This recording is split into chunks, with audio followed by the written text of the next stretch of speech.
Yung Korean Embassy po naglabas ng pahayag na nababahala sila sa safety ng kanila pong mga national. So how will you address this problem now, ma'am? Specifically po sa mga Koreano muna. We have been in very constant communication with the Korean government, from the Minister of Tourism for Korea to the Ambassador of Korea to the Philippines, as well as to our private tourism stakeholders from Korea. Mm. And yung ating tourism attaché that is based in Korea, si Dr. Erwin Balane, reports to Mm. us that indeed there are growing concerns, especially in terms of peace and security. Yes, Kaya ma'am. naman po, kahapon ay Mm. nagpunta po tayo sa Malacanang.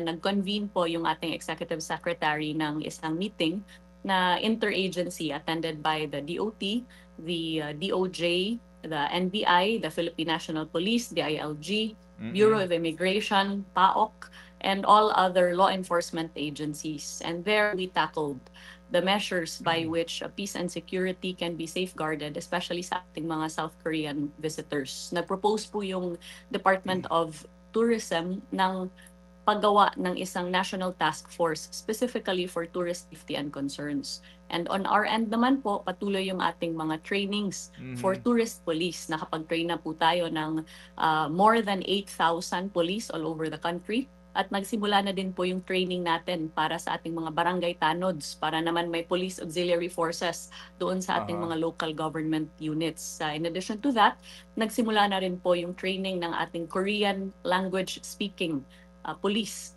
And Oo. in addition to that, meron Mm. po tayong ginawa na Tourist Assistance Call Center. Yung 151 Tour, maaari Mm. pong tawagin na merong Mhm. Korean-speaking call center agent for any concern or request for assistance that they may have. Opo, Even opo, so, opo. patuloy yung ating aggressive Mm. marketing and promotion campaign sa Korea. Kaya lang Mm. nakikita natin na yung spate of isolated crimes na nangyayari in the Philippines pertaining to Korean nationals is causing grave concern. And that is why we have brought forth this Mm. concern, especially to the Philippine National Police, and yung Mm. assurances naman po nila ay they will act with haste. Dahil yung position po namin sa Department of Tourism is there should be zero tolerance for crimes against our tourists dahil napakalaki po ng Yes, ma'am. effect nito sa ating ekonomiya. Yes, ma'am. Pati ho yung, alam niyo ho yun, may isa po doon sa Boracay, ano, yung isang babae doon na European, itong sa Makati, na alam niyo ho yun, kahit na po ito maaari sabihin na isolated, pero sadya po nagbibigay ng black eye sa atin bilang isang tourist destination. Ma'am, ito bang bagay na ito mismo, may reaksyon na si Presidente? Kasi iba ho din kapag ang Pangulo na mag-o-order sa PNP, hindi ho ba? Ano po sabi dito ho ng Presidente, itong ganito pong uri ng mga krimen kung saan po nagbibigay ng problema sa inyo sa ating pong DOT?